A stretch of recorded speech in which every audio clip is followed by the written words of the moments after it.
For this session on observational journaling. So I'll straight away start a presentation based on that, which we have prepared. So it'll be quicker.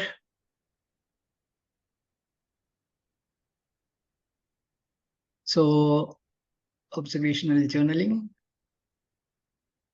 unfolding the genius in the child, an invitation for parents to transform themselves through their children, a means to enhance observation and mindfulness. These are regular, headings that we, So today morning, yesterday, I got this fantastic image of Viresh's son, both looking at each other. Fantastic thing to start observation.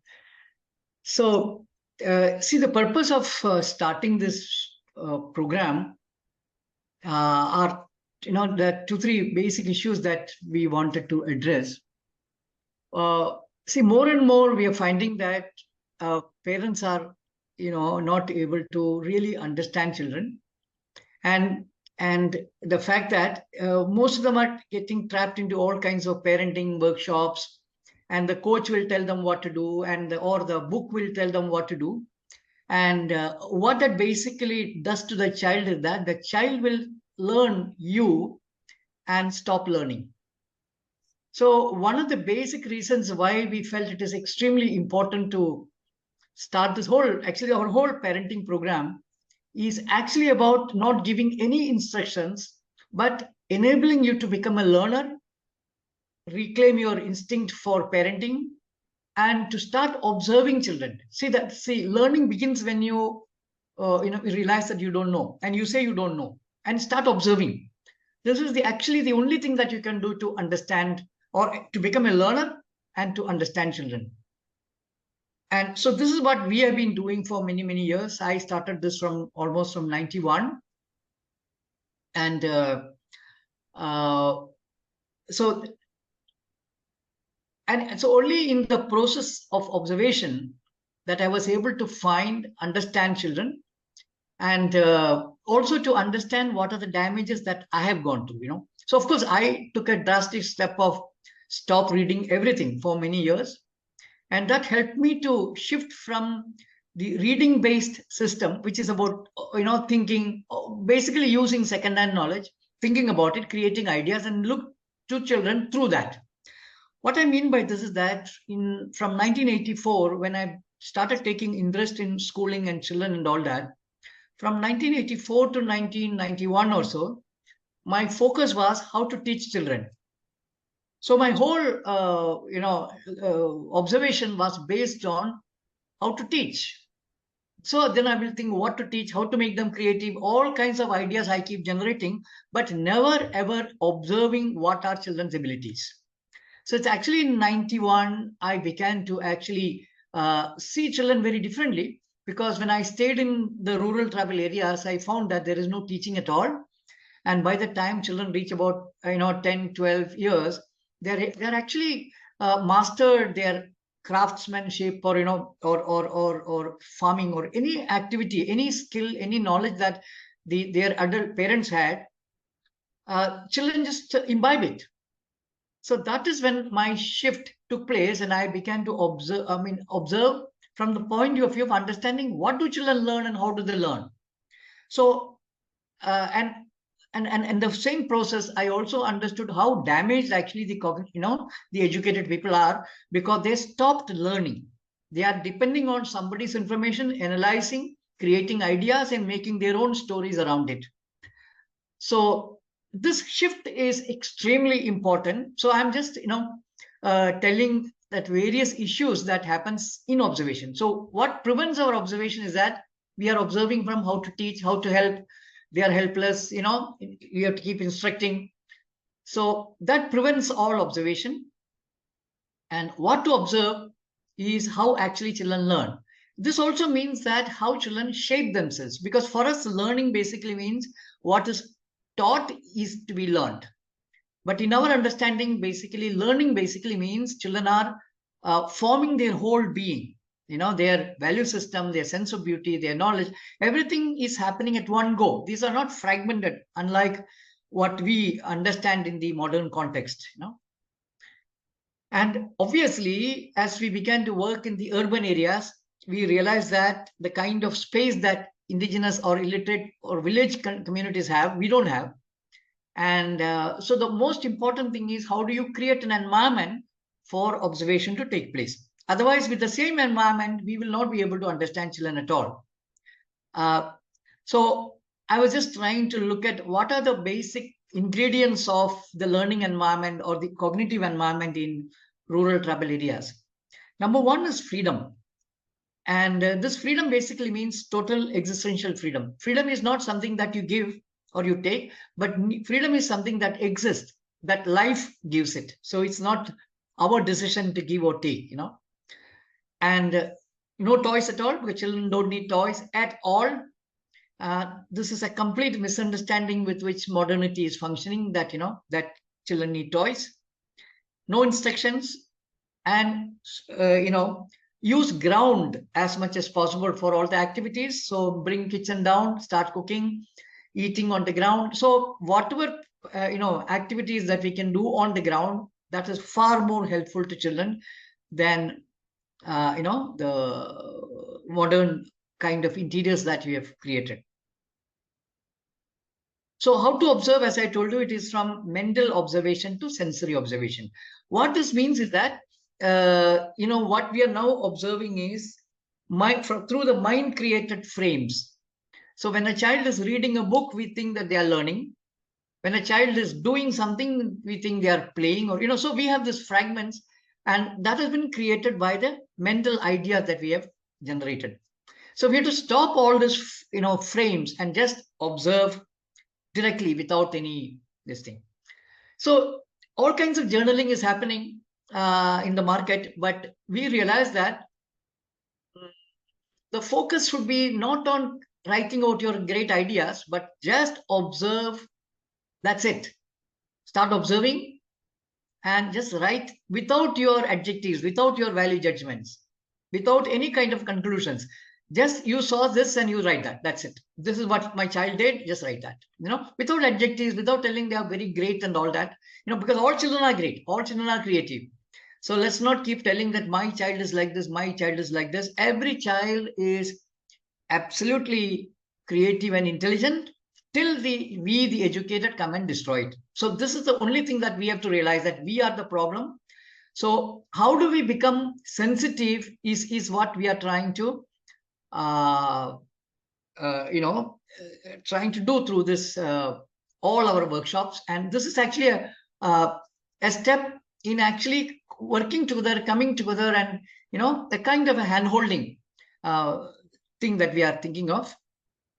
As I told you, the moment you start observing, you are learning and developing sensitivity, patience, loosening up from neatness, health, arrangement. Of course, we will be, some of our colleagues will be sharing their observation, so certain things will get clear. Meanwhile, if you have any doubt, please note it down, and then we will, in the end, maybe we will try and sort out some of that. So means of journaling, one is that just observe and write. And second thing is you can take photos, videos, and audios. Because, see, from our understanding, we have realized that every activity a child is doing is to create knowledge. Every activity. And we are missing it because we realize, our assumption is that, first of all, modern educated people have no idea what it means to create knowledge, because we all have been, trained in second-hand knowledge. And we have never, ever addressed this issue of how do you create knowledge. So, but the thing is that all living beings are learning, they are creating knowledge. And so children are equipped to do that. And so these observations, these unbiased observations will slowly reveal to us what is happening, So some topics, initially what we thought was that, that we will not get into minute details. I think the first week, whoever is joining, the first week or so is just on start observing. Don't worry about right and wrong and all that. And even though these things we have written down here, how children learn the world, how values get developed, how they learn language, all that, don't worry too much about it. Just start observing and, send us through WhatsApp, and then we will see how, we can maybe have the next session and then start talking about how, how where one is going wrong, or where one is, so those kind of things we will do it when we are meeting next time, because the moment, if we start with certain framework and certain blockages, then that will create more problem. So the first thing is, don't worry about any rules, just document and share, and then we will see how to fine tune that. So see, basically, it's difficult to have so many people, so we are just initially taking just 20 participants, and I'm nominal fees of 2,500, I know 7,500. So what will happen is that we will have WhatsApp discussions, feedback, etc. And twice in a month we will have Zoom sessions, and we will try it for 6 months. So if you're only ready to be, here for 6 months and willing to document and share, only then join. Otherwise, there's no point in just joining and not, being there. And we are also offering a live session in Thrissur on 15th afternoon to 17th afternoon, this month, June. And it is rupees 5,000 per person. Now, this is inclusive of stay and food. So some examples, some of us will show, and then we will kind of, get back to discussion if you still have some doubts. So Ranjana, over to you.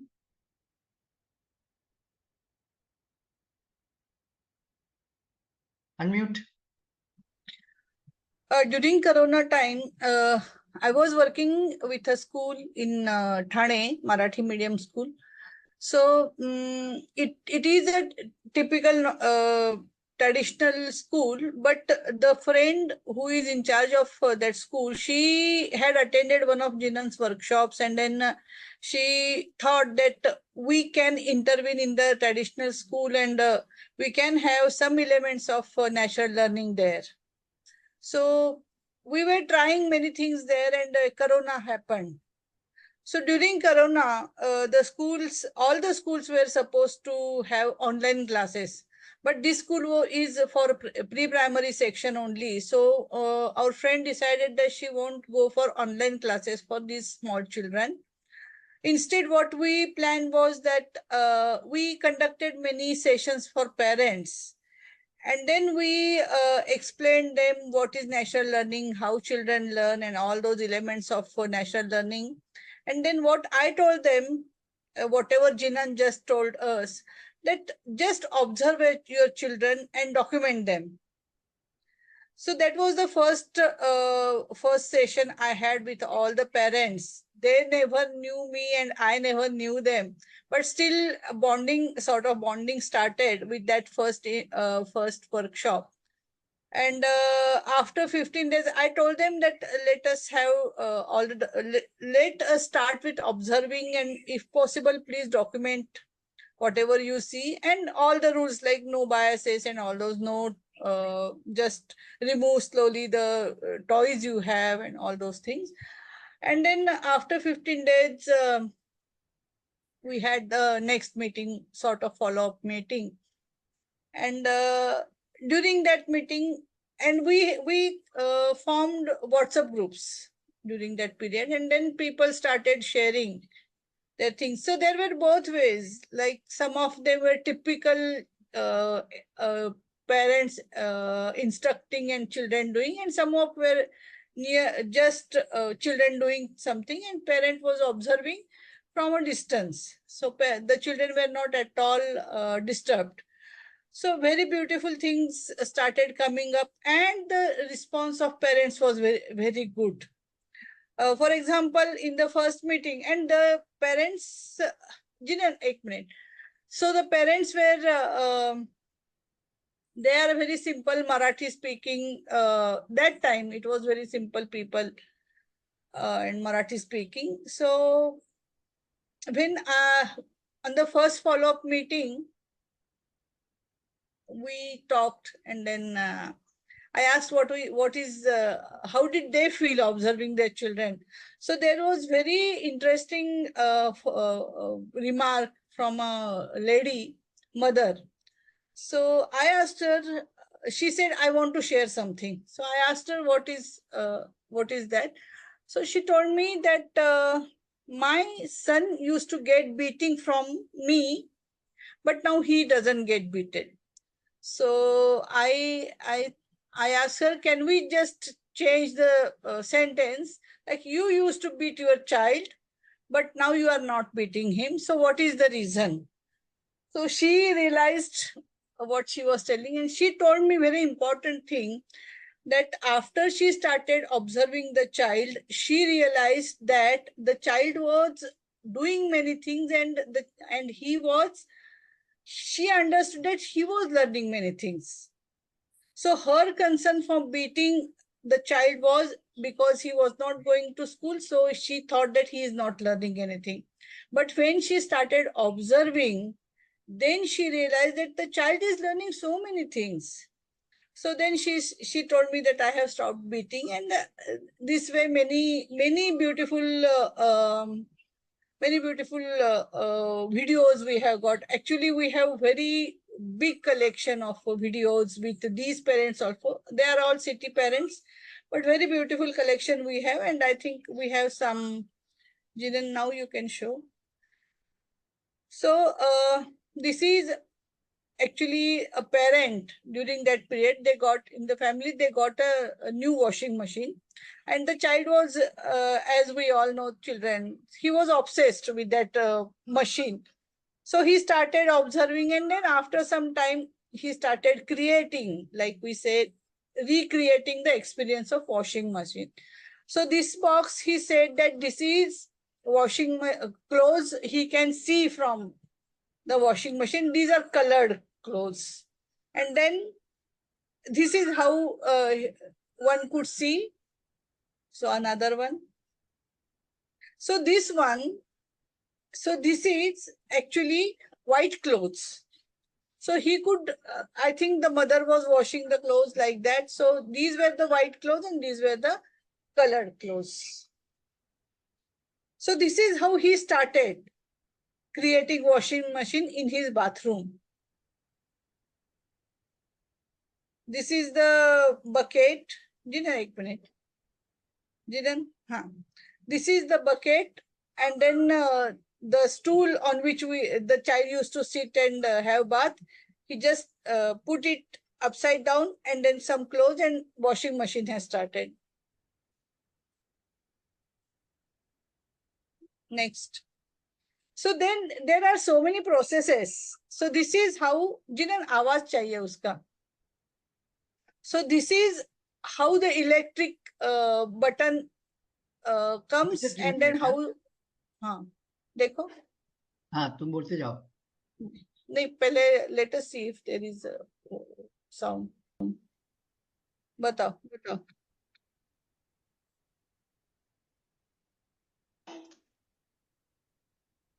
Yeah.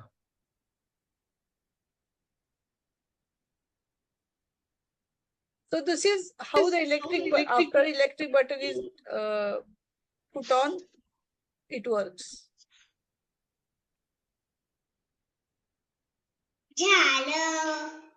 So now the machine is on. So what happened was, the mother was, she used to see him doing this washing machine things for many days.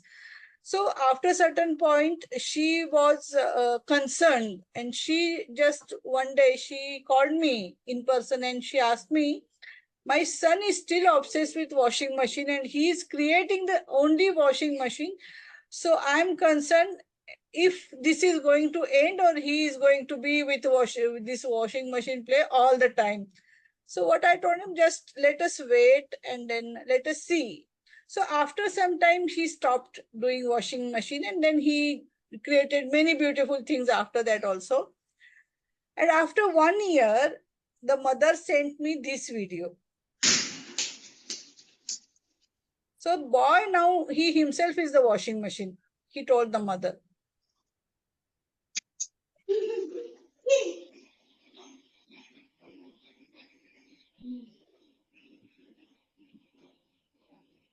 So after 1 year also, he was still thinking of washing machine and he was still recreating. So this doesn't go. So whatever we have ideas, and this is very beautiful video, like Jinan, on mat karo usko.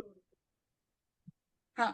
So like creating a learning environment was something I was talking to parents all the time. So no rules, and whatever happens, just observe, let children be themselves, and all those things I was talking. So one day she shared this video with me, and I was totally, it was very interesting. Jina, abhi dikhao.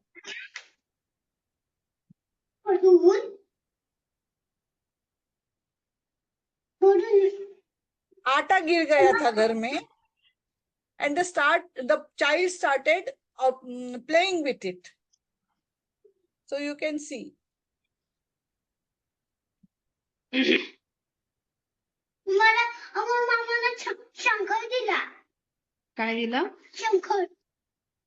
I just asked mother, how can you document just patiently when such a big thing has happened in your house? Atta has just everywhere, and it's such a mess. She told me that because we want to observe children without disturbing them. So I was shocked before because I was disturbed, but then I realized that the child is exploring. So I just let him do whatever he wants to. So this is the thing parents need to do. And this is something one of the parents said to us. The child had observed sewing machine somewhere, and now she is recreating sewing machine. Actually, there are so many ways she actually observed and recreated, but this is one of them. Dikhao Jini.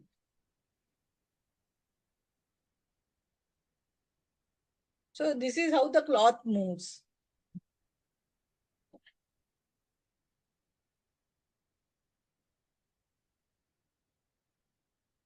And this is another how they, whatever they see, they just play or whatever. They just use it, and then the quality of that material gets explored. Dikhao.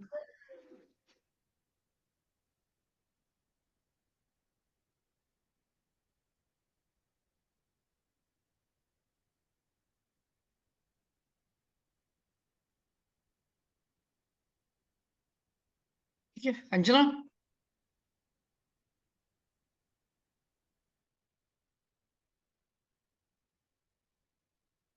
Yeah. So I have children. One is 2-year-old and one is 6-year-old. So my youngest was 7 months old when I attended Jinan's session. So before that, I was totally unaware of this concept of no toys. So whenever I was doing some work in the kitchen, I used to lay him near to me and I used to give some rattle or some spoon or something to explore while I was getting the work done. So after the session, I stopped giving him toys. And so instead, I let him just be there. And so after some days, he was looking around and he found some ants. Then he started looking at the ants and then he tried catching the ants. And in this process of trying to catch the ants, he actually started crawling. And that is when I realized the power of observation.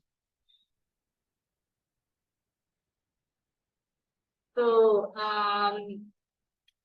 when I had attended his session, all of the concepts what Jinan told was difficult for me to grasp, especially the concept of no toys. Because with my elder son, he was 4.5 then, and I had used a lot of toys. I had bought a lot of toys. So it was difficult for me. But still, whatever Jinan shared made sense for me. So I just waited and I just followed him. So when Atish was 8 months, this is one incident which made me realize the damages of toys. More than what Jinan spoke or what he showed, only when I saw that in real world in front of my eyes, that was when I realized. So, so when Arish was 8 months old, and when I started bathing him in a tub, I used to put him in a tub of water, and I used to give some toys, like some bath toys. And he used to be involved in the bath toys, exploring the bath toys. And during that time, I used to bathe him, and that was over. So when Atish later on, when my younger one, he turned 8 months old, I started using tub to bathe him. But this time I just placed him in a tub of water. I gave him nothing. So the first day, the moment I placed him, he started splashing in water, and the water fell over his face. He was laughing, and then the first 2 days he was just playing with water.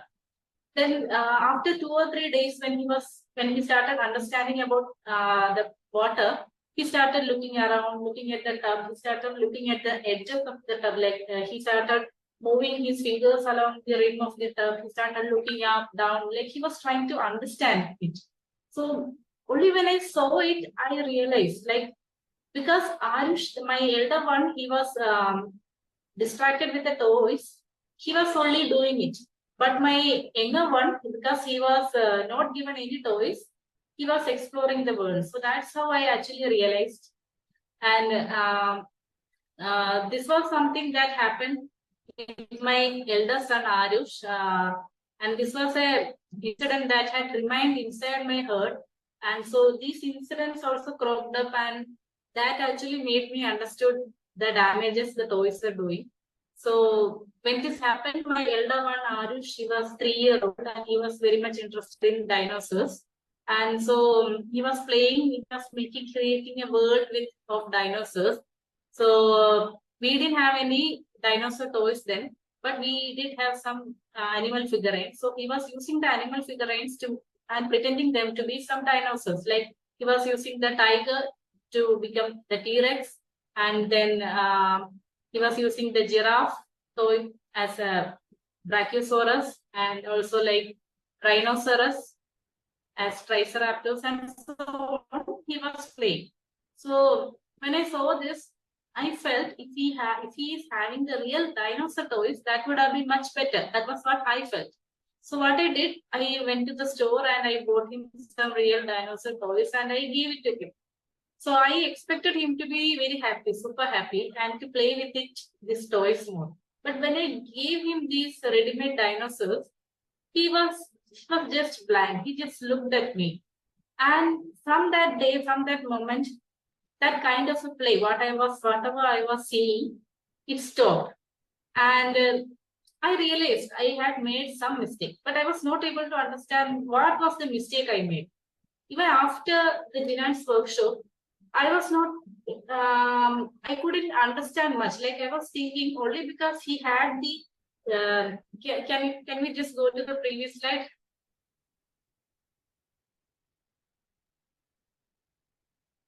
So what I was saying was, I initially thought like only because he had the toys, like he had the tiger, giraffe, and rhino, and so he was using them as T-Rex, brachiosaurus, like that.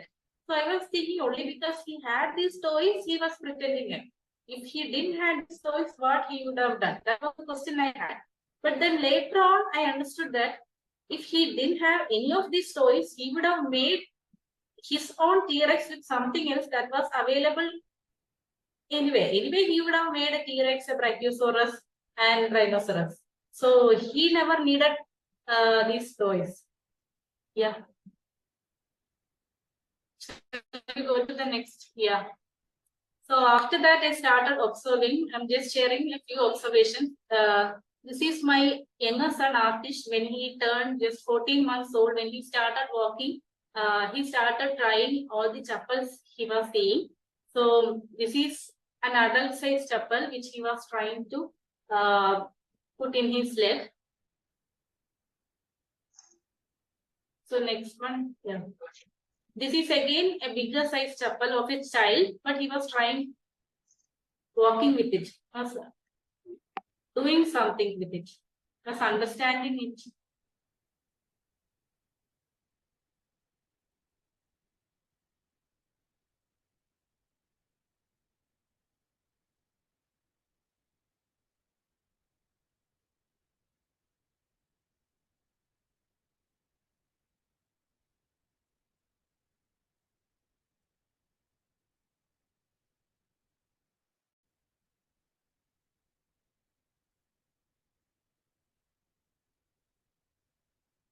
So in this video, the two chapels were placed in actually in the wrong way. So he had put his right foot on the left one, and then he was trying to put the left foot on the right one. Can we play the first video? Jinan, can we play the first video instead?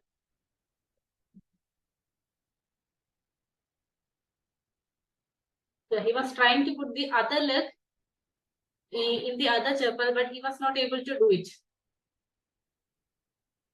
The first video and play the left one. It's not playing. It's only that much. Okay, okay. Let me try. No, it's just a short video, no? Yeah. Okay, sure. Yeah. So the previous one again. So what happened was, like, he was trying, and then the chapel to the he himself turned it, and then he removed the right leg from the left one, put it, and he correctly wore it and wore. That is the second video.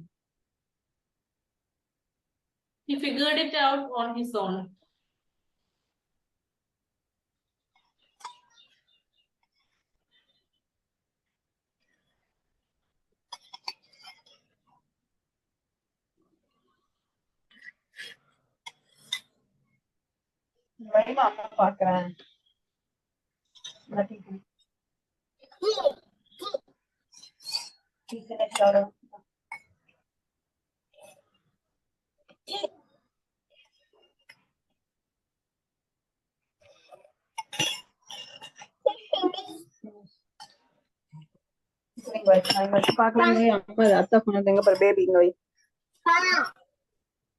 All these videos were on a span of maybe 1.5 months.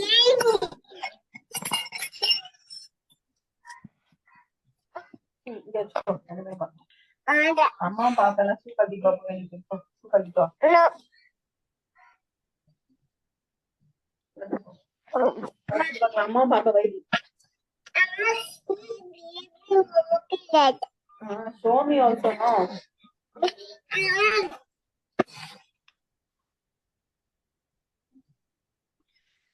Language? This is language.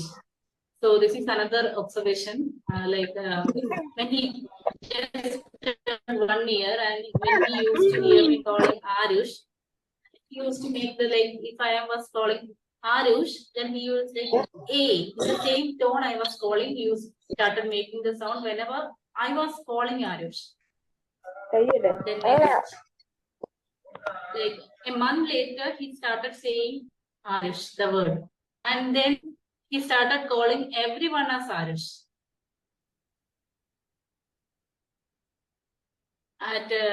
Later on, a month later, at 14 months, Arush was the word he was using the most, and he used that word to call every people. Like, he had the word Amma, Acha, etc.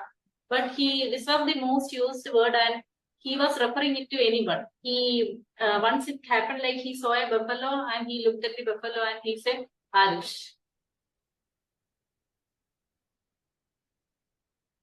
So at around 20 months, he somehow was able to understand, like, he made his own discrimination. And so whenever he saw boys of age 3 to 5 year old, like, then the younger one was 1 year and my elder one was 5 year old. So whenever he saw a boy child of around 5 year old, he started calling that child as Arush. So at that time, in his vocabulary, he also had another term for baby. So if he is seeing a baby, he will say them as Wawa. So if he is saying a 3-year-old walking, then he will say Arush. And if the same 3-year-old is being held by a person, he will say it as Wawa. And now he is 2 years, and now he has started understanding, and he calls every child by their own names. So another series of how his language developed was, Like at around 16 months, he used to see cat regularly, and whenever he sees cat, he used to make the sound meow, meow, or something similar to what he was hearing. And at 16 months, he also saw a dog, and on seeing the dog, also he made the same sound, meow, meow, the same sound he made. Then coming forward to 19 months, he sees a cat and he makes the sound meow, meow. He sees a dog, he has understood that these are two different animals. And because he had heard the dog barking, seen and heard, so he makes a sound, ah, ah, ah, ah. That was the sound he used to make whenever he was seeing a dog. And around that time, somewhere he saw a deer. And on seeing the deer also, he made the same sound, ah, ah, ah, ah. So he was actually saying the deer was as a dog. Then later on at 20 months, like in our native language in Malayalam, cat is called as pucha. So around 20 months, he understood that this animal has a name, and he also started saying the name, but he instead started saying it as upa.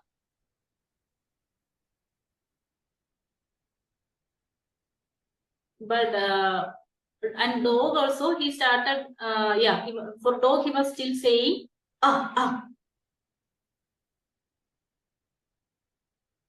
Then later on, a month later, at 21 months, he started saying cats as Poocha. So it was coming near to the normal name Poocha. And dog also, he understood that in Malayalam, dog is now called as Patti.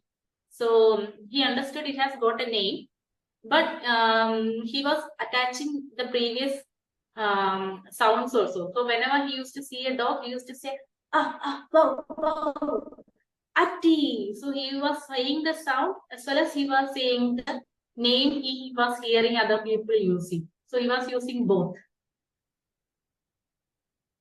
Yeah, at around that time, he saw a tiger in a TV, and seeing the tiger also, he said, ah, ah, bow, bow, Atti. So the tiger also resembled like a dog for him.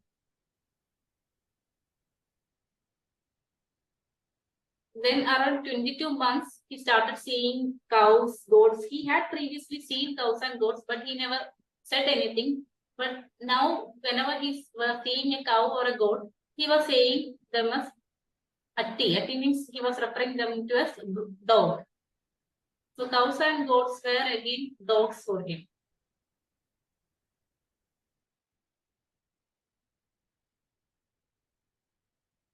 At around this time, once in a TV, he was seeing a documentary of tiger, and he sees a tiger walking, and he says, Atti. Atti means he was saying it is a dog.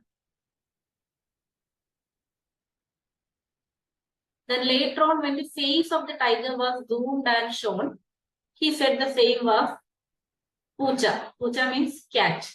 So when it was walking, it became a dog, and when the face was on, it became a cat.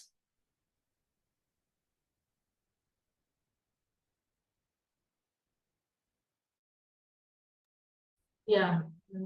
Neerish. Yeah, can I start? Yeah, please. Yeah, you do. Yeah. So I think I haven't put up how I started this observational journey. But I can say that I'm fortunate to start this observation journey without much, I can say without much effort actually. So in that way, it's very lucky actually. So in this first presentation, maybe I was trying to uh, uh, explain that when he was around 14 to 15 months old, right? So he was playing with a round plastic box. So what we observed here is like mainly the round shape of the object actually. So that is actually making him to rotate it. So here I think I went. I mean, we have lots of videos, but I just taken a photo of it actually. So yeah, mainly here the interesting point to note here is here what we can see is actually the world is actually teaching him actually, like the round shape of the object actually make him learn that it is rotatable. For example, let's have a square or some kind of a triangle kind of an object, right? So that was not possible actually. So based on the material and its form and shape, uh, yeah, I think someone, yeah. So based on form and shape, right? So the things will change. So again, when we see here, right? So the straight lines. So there are some iron or steel rods which is nearby. So on seeing that, right? So he is actually walking straight without even seeing back actually. So we observe that. So which means here what we need to understand is the line shape of the object. So which means the straight line is actually making him to learn that uh, it can it can be he can walk straight actually. So there are multiple ways we need to see actually. And here there are three photos. So mainly he's learning the elasticity of the material.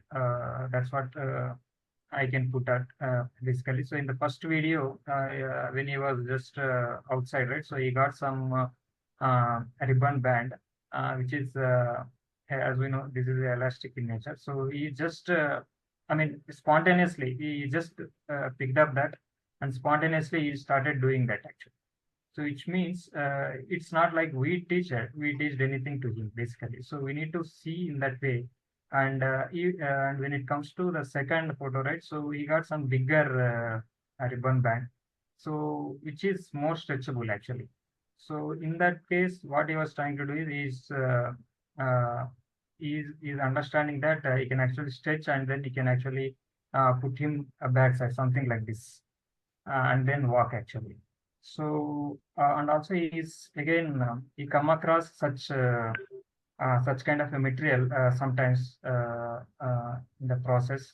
Even the last photo when we are traveling in a bus, right? So there is a elastic ribbon kind of thing. I mean, it's not a ribbon, but it's a elastic string kind of thing. He started playing with that basically. So here, if we closely observe, right? So there are some things which we need to see. In the first two cases, he's understanding the elasticity kind of thing, but he's basically stretching, and then he's trying to uh, release the force, release the stress, such that right it can comes back to original shape. But in case of the last one, is understanding the same thing by pulling it and releasing it actually. So uh, I mean, what I want to insist is that so based on material and its quality, everything. So actually, the material is actually, or the object is actually teaching him such that right, he can actually understand the nature of it actually. So this is one of the observation. And next thing is, I think, yeah, this is where he was trying to explore exploring spoons.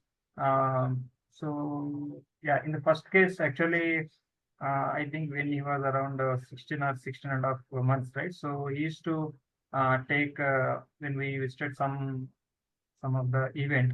So he got some plastic spoons which we used to eat something, and in that case, so he was actually he was keeping that spoon in the left hand and he's trying to fill it actually. So his way of understanding with the spoon at that time is actually different. So when we see the second and third photo, I think mostly both are same. Only thing is the object is a little bit different, but he was exploring the spoon in a much different way. Where I mean, it's more of an imitation of what we typically do when we are I mean, serving the food or something. So he is understanding that and then he started doing that recently, around 19 months time frame basically. So what I'm saying is, he's still keeping that spoon somewhat not closer to, it's not much comfortable thing, but he was just holding that particular spoon little bit far actually. So yeah, I mean, what I want to show here is like we need to have some sort of patience to understand what child is actually doing basically. So which means there are more exploration can come, and there is a more pattern of understanding can happen, and only if we constantly observe, as Jinan says always, so we can able to see that level of beauty actually. And yeah, I mean, this is, I think, the first photo we already saw actually. So he has a connection to these street dogs, starting from when we started feeding street dogs some time ago actually. So around 15, 16 months itself, he was more connection with street dogs. Uh, from the first time itself, he was not fearing anything. So we don't see any kind of the adult behavior where a thought induced fear happens actually. So he used to sit with them, and he used to observe them. He used to see how the street dog is actually behaving. So he can actually see that dog from a very long distance, and he can actually listen the voice of a dog from a very long distance, and he will insist us to take their action. So even in the second photo, I think, yeah, I mean, wherever he just sees some sort of thing, right? So he will be keep observing actually. So I mean, yeah, I think one important point to note here is actually, so even for the observer, right? So who is observing the child, right? So there is a transformation happens actually. So which means, for example, myself, I am not fearing to street dogs. I used to feed these street dogs, but for my spouse or some elders, right? So they used to fear, they have some thought-induced fear towards these animals like street dogs. So such things are going away now. So we so there is a transformation definitely happens within the observer.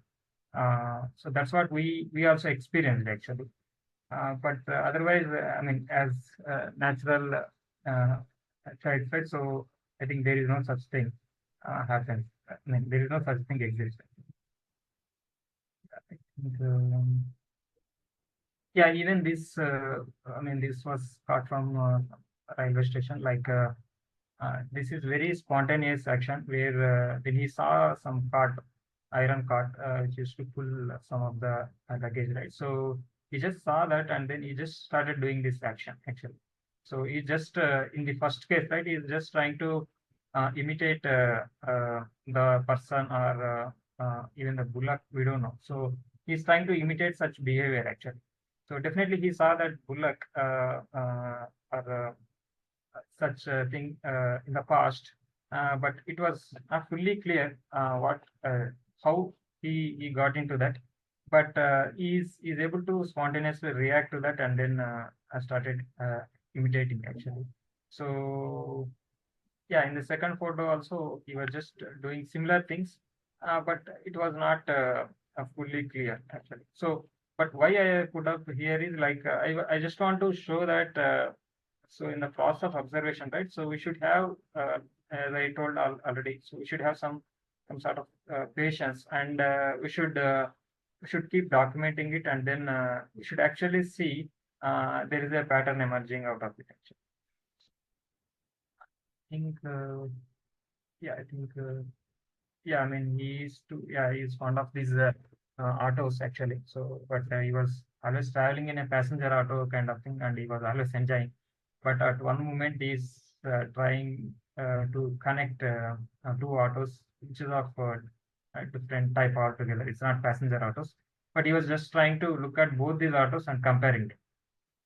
Actually, one more thing here is like you don't use any language, so it's somewhat like we should be in the present state to observe such things. Actually, like we should be always in the present moment, not thinking something past, not something thinking future kind of thing. We should be in the present moment. Only then we should be able to catch such events. So you just do that for just 1 or 2 minutes, And I think we can even capture such instance actually. So just comparing them, but what happens out of this comparison, I think that will come later. Right? Yeah, I think Jinan, maybe you can. I think you can take it up, like if you have.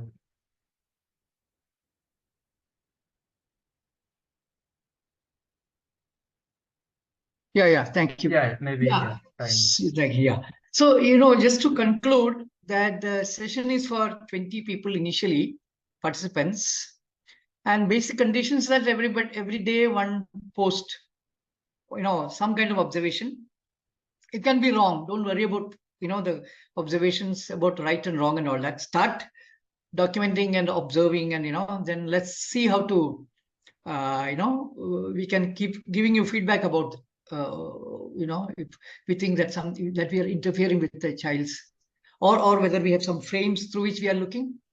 And then another very important thing I want to remind is that we need not conclude each time you see something. It's better that you just leave it open. Don't worry about making conclusions.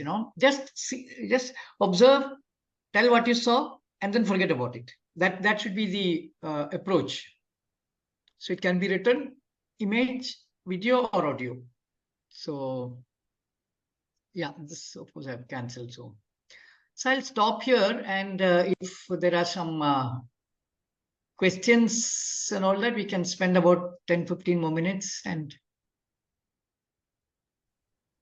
hi, sir. This is yeah, Prachi from Bangalore. My question is, I think listening to all of you, the damage has already been done because my daughter is over 9 years old now. When you talked about toys, not giving her toys, she's very interested in board games currently. So where do you suggest that this no toy thing at the age of 9, how does it play a role, and what should the approach now be? Actually, this we will discuss later. So let's focus Okay. on the observational aspect. So Sindhu, unmute and. Yeah. Hi, sir. Sir, I have few doubts. Like when child is playing, like the other participant has told, when they are making sounds of a cat to a dog, and when they are saying like name of a cat to a tiger, do we correct them? It's not correcting; it's just telling them that's not dog. That's a dog, so we should make robot sound like that, or should we allow them to observe themselves only? Because Okay, whenever second one. What's your second question? yeah, the one thing is sounds, and the other thing is names, and the third thing is whenever my son observe, he's going to be 3 years old. Whenever my son observes something, and when he doesn't understand, he asks me, what is the term, what is the term, this, and if I know that, and I'll explain to him what is that in very simple words. Whatever I know, I'll explain him. And at times I don't give him toys, but when neighbor kids come, he'll play with toys, because they'll bring toys or they will pull the toys in the home and they'll play. How do I handle it? Yeah. So, okay. So one thing is that according to us, no correction at all. No, absolutely no correction, because there is a system that is getting developed in the child. I think if you have observed what Anjana's presentation, it is very clear. It's only because you interfere, you kill that natural development system in the child. Okay. So we would say absolutely no corrections and no explanation. So what do you know actually to explain anything actually? You've read the book, no? Have you seen anything? So you see, this is the biggest mistake that modern educated people make. They think that understanding is a linguistic process. It is not. A knowledge creation has nothing to do with language. Please understand this. They are trying to understand the real world. That is why if you have seen all this, what you've seen, they're exploring the real world. We are touching, all that. There is no language required at all. And why the child is asking you questions is because you have already trained in teaching them with language. Otherwise, children don't ask questions at all. It's only because you start using language and you start creating problem for the child. I mean, confuse the child with the language, and that is why they ask you questions and ask you anything actually. So better not to explain anything because you don't know. The fact is that you don't know. You must have read the book. More than that, nothing you know. So just be silent, quiet, and start learning from the child. You see, I want to stress on this point that the educated are cognitively damaged. They absolutely know nothing, but they pretend they know everything. This is the problem. So children are giving us an opportunity to understand what the real world is and how naturally human beings learn. Learning actually means creation of knowledge. But in our modern educated people, there's nothing called learning. No? Somebody teaches you, mug up, and then you reproduce, and they say you learned. No, that is not learning at all. So I hope it is clear. So other thing that you see, personal things you have to handle. Maybe I can tell you, beat up the child who comes with the toy. No, don't take those kind of advices. Those are things that you have to deal with in your particular situation. Don't ask this. This is not easy to. So I want to say that our focus will be from. Actually, we would like to focus from the womb to up to about 6-7 years is the ideal. After that, things have already done some. You already made a lot of damage. So we have to now see how do we undo that. That I think we should do another session. But I think even then you can see how to once you understand the real nature of learning, you can at least stop a little bit, instructions and all that. So I think we will try and focus on the younger most children, maybe up to 6-7, or I don't know. I have really no idea, but what I can see from Anjana's and exploration is that, how old is your older child now? 5, no? Anjana? No, he is 6. 6, no? Huh? So I think Older one 6, is 7. 6. Yeah. So I think up to 7, 8 we can go. Because they're still not that kind of frozen with the modern. It also depends on how damage you have created to your child. Some can create the damage right from third year. So it depends how free you were, how all those. So I think that's the bottom line. Yeah. Okay, Sunny. So just yesterday, Yeah. it is not about kids, it's about me accessing these things right now. So I was sitting on a mat and there was some intellectual discussion happening after a play that was supposed to instigate a conversation, to explore a topic. And I was just playing with my hands on the ground, making infinity circles, like 2 circles, one after the other. And as soon as the conversation was in flow, the circles would go in different ways. And if someone broke the conversation and the threading and the weaving, I would stop all of a sudden.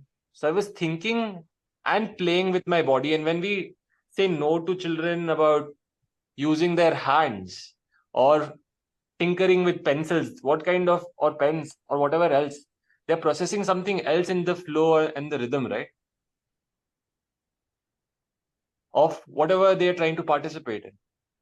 Yeah, I think this we'll have to handle later, not at this meeting. So, Purnima. Hello, everybody. Thank you for all the information you've shared. Since you specifically mentioned an age group, Janan, saying 0 to 6 years or something, what if we have children who are older than that? Because see, I really like the idea of observing the children and learning, and it's more like self-development also.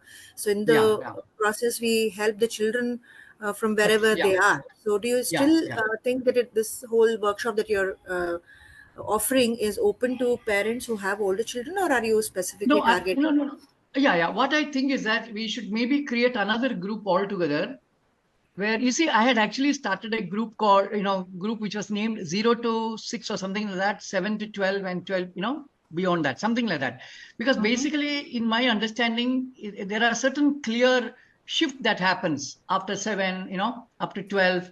So I think maybe we should think of, but people are actually interested in observing children and understanding that. No, but so the above 7, we should actually have another meeting and really understand what happens till up to 7. What is the process by which children actually create knowledge of the real world? Unless we understand that, I don't think we will be able to do anything after 7.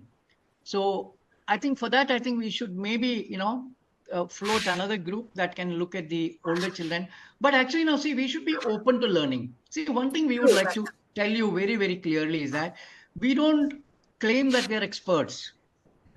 What we are offering is a learning together situation, So if people are open to that, we can maybe, start another group from above 7 later.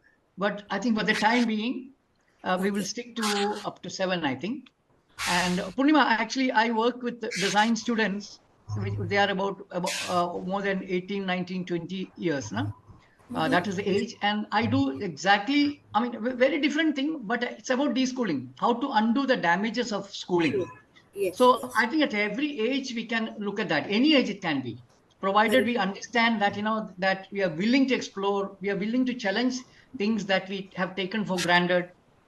So I think, the other person, Prachi, also was telling us. So maybe in the group we can try and create another group and, That will start be that really process. wonderful opportunity, because there are many things that you have told us that we can kind of resonate with, because Yeah, learning is a lifelong process. And as parents, if we can, I think better late than never, right? To yeah, change our obviously. ways of doing things. So what is the best way? Do we just get in touch with you and see how we take this forward? Yeah, actually, no, yeah. Let's, from that same group, journaling group, we can bifurcate and maybe have another session, to understand this. So because, see, we have been offering this how children learn for quite some time. So maybe we can first condition of the first 7 year, above 7 would be to come for a proper session, understand what is this process called learning, and True. then join that. Otherwise, see, we don't like discussions and arguments happening. True. The reason being that, see, this reasoning and arguments are basically a linguistic, people who are trapped in the language paradigm. They have so many things to talk about. But in a natural cognitive paradigm, in which seeing is the source, meaning seeing, sensing is the source of cognitive source, there is nothing to argue. If I show you this, what you call this mouse, there isn't much to argue about that. Now, you don't have to imagine anything about it. So, see, so the whole focus of our workshop has been to just observe and observe and observe. That's all, and never conclude. So you have to really understand how modern education is fundamentally damaging you, and undo that whole thing in the process. So basically, our workshops are mainly for parents, not for children.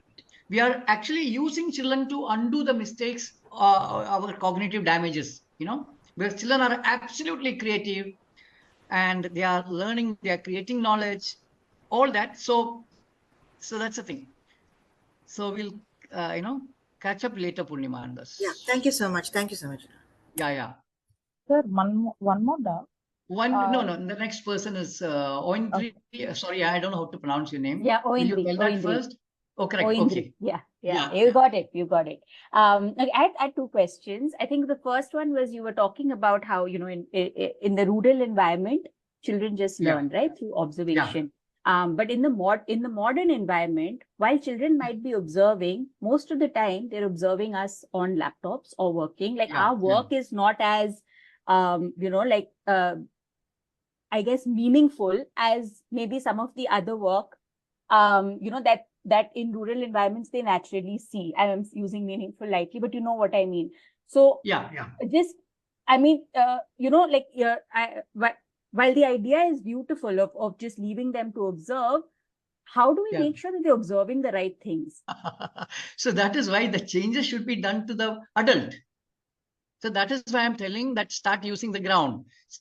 Bring back processes into life. The problem is that modern space is a product-oriented space. They don't see any processes happening. And actually, life is actually a process. Children are in process. Except the modern educated people, everything is in process. Educated are using reason only because they are dealing with what is known. So the issue is that how do you bring back processes into life? For example, how do you reclaim kitchen as a place for making things and not just eating? Buying from what is that? All those things are there now, tomato and all that. No, as much as possible, make things at home. And if you have a kitchen garden, start that. So bring back processes that are worth for children to learn from. That's the thing. No? So that's the main thing. That's why I'm talking about kitchen going down.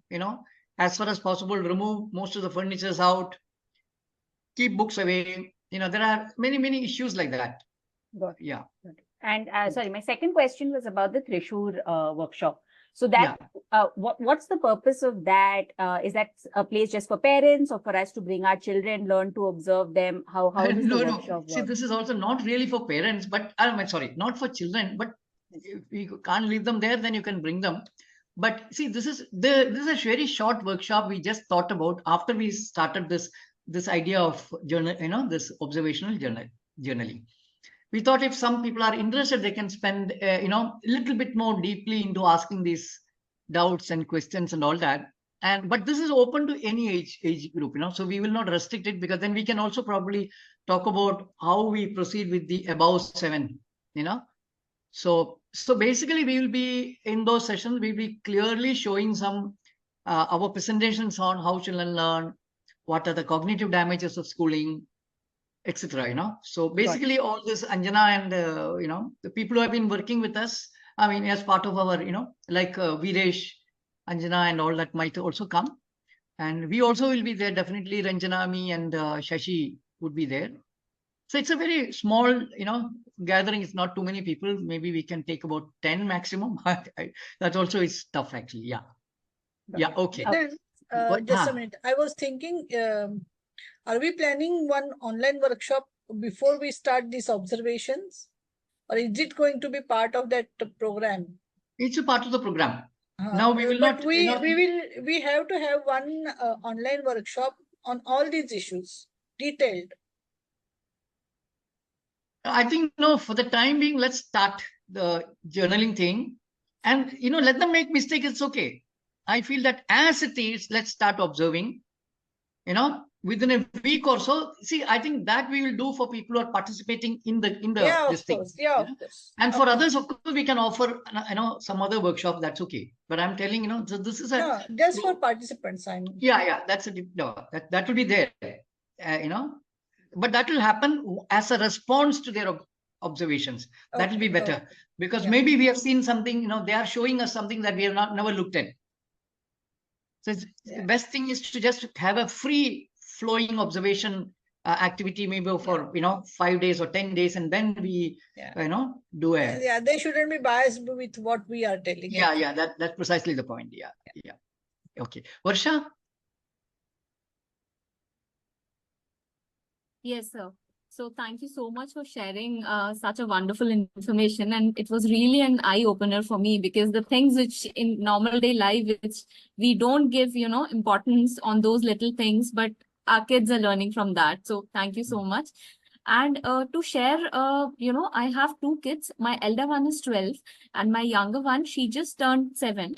So I have a question. My 12-year-old, he has been a brilliant child in studies. He's a very good reader, avid reader. So most of the time he's reading, he just, finds a corner in the house and reading all the time. So I was a very happy mom. So now he has turned 12 and I'm seeing a lot of shifts in his nature.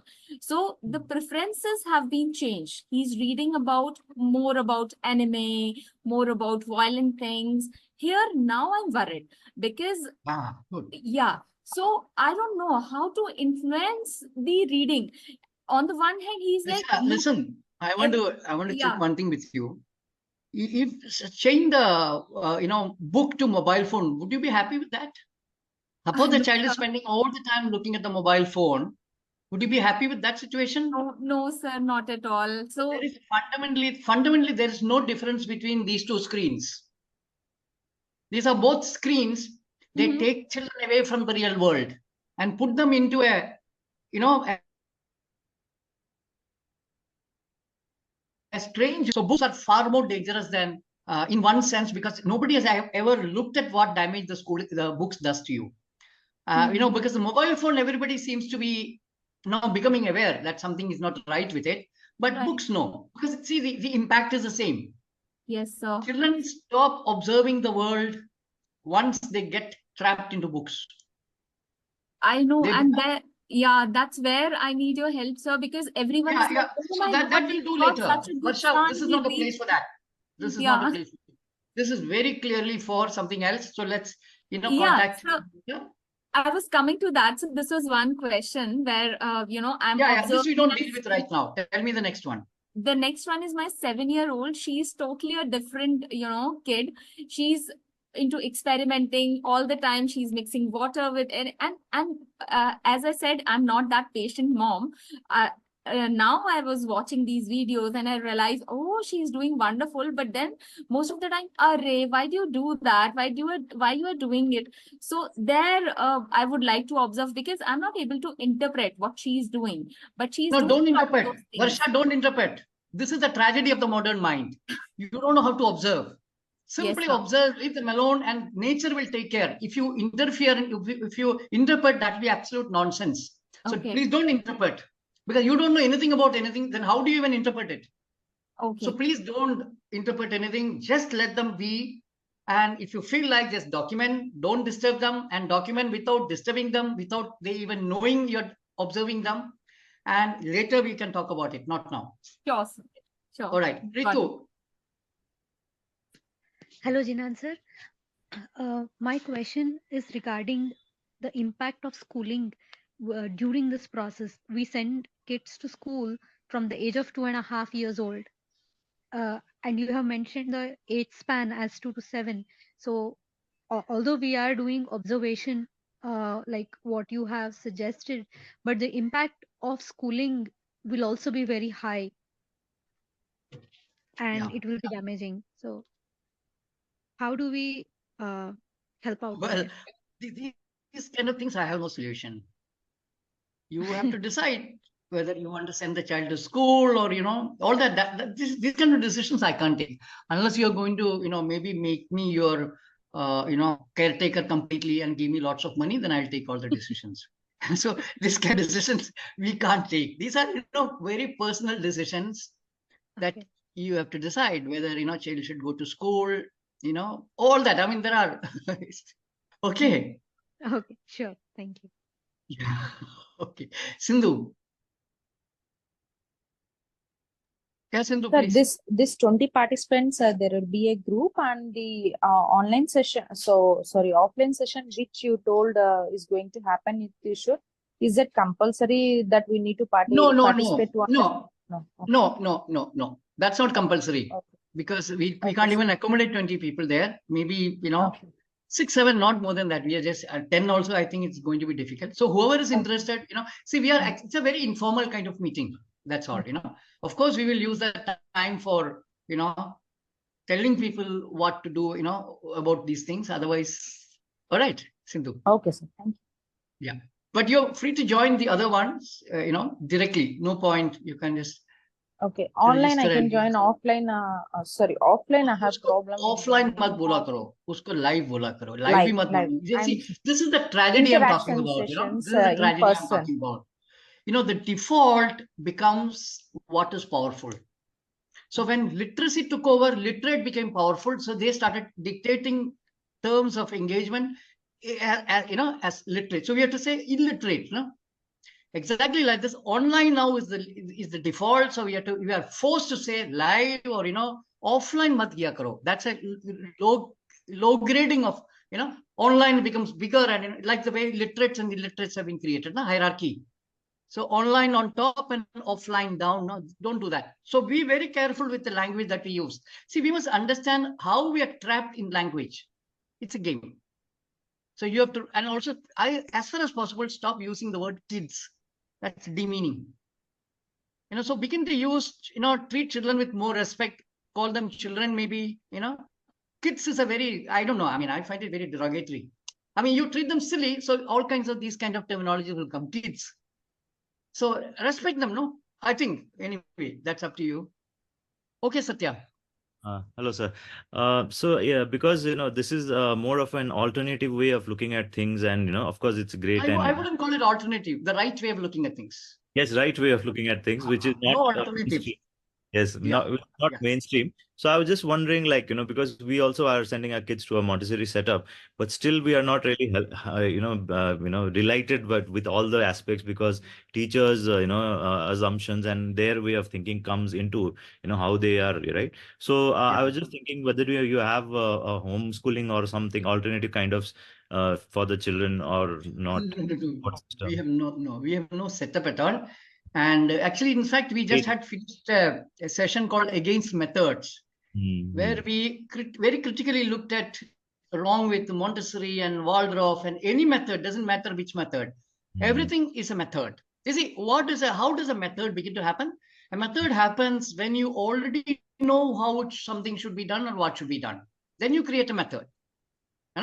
So all schooling is nothing but a creation of method for others, which is absolutely harmful for natural development of your cognitive system. And what I believe is that the worst, I would say, is Montessori, because Montessori's philosophy and Montessori's methods contradict each other. Right. The moment you turn senses into a methodical, into a fragmented, subject-wise slots, you have not understood how senses function. So I would say, these are all, any method is anti-child. There is no method which is, which can actually, children don't need. That's why I'm trying to tell you. Because children have a natural method on their own. There is a method. It's like digestion. There is a digestive process which we have. No, we can't fool around with it. Exactly like that. There is a cognitive process where, the cognitive source is fixed. That's the real world. There is a process which is life-given. Understanding is life-given. So this is all decided by life, not by, and these egoistic humans, which is what the tragedy of modern man, no? Yeah. Srinitya. Thanks. Hello, sir. This is Nitya from Tamil Nadu. And I'm very happy that you have organized such a wonderful session, sir. I have learned many things from you today. And Ranjana ma'am, Anshna, and people expressed very neatly, and I'm very grateful to you. Sir, my doubt is, what is the difference between listening and observing? So during my childhood days, I was taught to listen. The word observation is there. Now I tell my kids to, Kana, please listen to me. But the significant difference exists between listening and observing. So your session today has shifted my perspective very lot, sir. This is my doubt. What is the difference between listening and observing? You see, there is a fundamental difference in the way you are talking about. But from the way I talk about, when I say observation, all the senses are attentive to the world around. All the senses are attentive to the world around, which means your ear included. So you're also listening to the world, you're also seeing the world, you're touching, tasting, all senses are functioning. So that is the thing that I am talking about. But from what I hear from you, you're telling that somebody is telling something and you have to listen to that. Yeah. So see the difference, no? So listening demands someone to tell. So you are hearing somebody telling, but seeing is obviously the way I talk about senses. Senses are primary, and they take the they decide. No, they engage with the outer world. So you are the seer, the listener, but the other one is a result of somebody talking. These are absolutely two different things. 100%. Okay. Thank you, sir. Thank you so much. You have opened my eyes, actually. Struggling between these two things, what is listening and what is observing. Observing is something totally different. Yeah. Thank you, sir. Thank you so much. Yeah. Also, so we have also, if you come for some of our workshops, you will very clearly understand how mind takes over the physiological, ownership. I mean, actually our senses are physiological in response. It's a physiological response to the world. But when you become literate, you become more trapped in education, then mind then takes the ownership of your senses. then mind will dictate what to see, how to see, what to listen and all that. And it'll interpret in the mind. So this is the damages that schooling does actually, So yeah, of course. There are many of our videos. You can check that. There is a video on the impact of literacy on consciousness and things like that. Take a look at those videos and you will get a very clear picture as to how literacy damages your cognitive process completely, cognitive system. Yes, sir. Overwhelmed with the information available, and we insist our children to observe, to take everything that what we see, I think. So, but now it's totally different after your session, sir. Yeah. Thank you so much, sir. Taruha.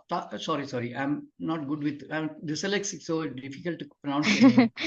It's just Tahura. Tahura. Okay. Yeah. So I have two kids under 4, and so I just wanted to ask is in this program, observational journaling for the 6 months, I would be just observing my kids and posting the observations in the group and in whatever form that you've given. That's all I would be doing without drawing any conclusions. Is that right? Yeah. It's very important not to draw conclusions. Okay. Yeah. I think that's it. All right. Shashi, Ranjana, you have something to say or?